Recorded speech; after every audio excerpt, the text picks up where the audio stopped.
రైతు సంక్షేమమే ధ్యేయంగా రైతులకు సాగునీరు తాగునీరు కోసం టీడీపీ భగీరథ ప్రయత్నాన్ని ప్రారంభించిందని అయితే శిఖండిలా నేటి అధికార పక్షం అడ్డుపడ్డారని టీడీపీ నేత పిఎస్ మునిరత్నం అన్నారు.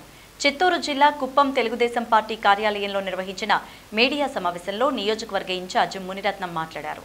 కుప్పం నియోజకవర్గంలోని 4 మండలాల్లోని రైతులు వ్యాపార పంటలైన పువ్వులు, కూరగాయలు, క్యాబేజీ, టమాటో, బీన్స్ తదితర పంటలపై ఆధారపడి జీవిస్తున్నారన్నారు. కుప్పం నియోజకవర్గాన్ని రైతుల మార్కెటింగ్ హబ్గా ఏర్పాటు చేసేందుకు కుప్పంలో కార్గో ఎయిర్పోర్ట్ నిర్మించేందుకు సలహాలు పూర్తి అయిన సమయంలో దురదృష్టవశాత్తు ప్రభుత్వం మారిపోవడంతో ఆ ప్రాజెక్టు ఆగిపోయిందని వాపోయారు. కుప్పం రైతులకు చంద్రబాబు చేయాలనుకున్న అభివృద్ధిని కక్ష సాధింపు చర్యలుగా వైసీపీ ప్రభుత్వం అడ్డుకట్ట వేసిందంటూ మండిపడ్డారు.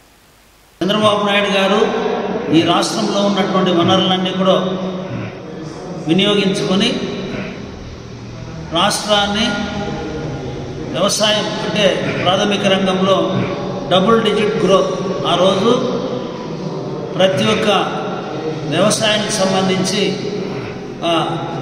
2 అంకెల అభివృద్ధి సాధించాలని చెప్పి ఆయన ప్రయత్నం చేశారు. చాలా వరకు దాన్ని సాధించడం జరిగింది.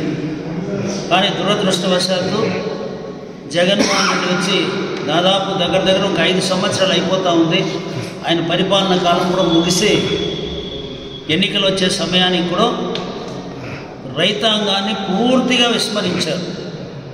ముఖ్యంగా రైతులకు సంబంధించి ఇరిగేషన్ అంటే నీటి వసతి అనేది మన కుప్పం పరిస్థితికి వస్తే పాల సేకరణలో ఆయన రాకముందు నియోజకవర్గం అంతా 3000 లీటర్లు వచ్చేది.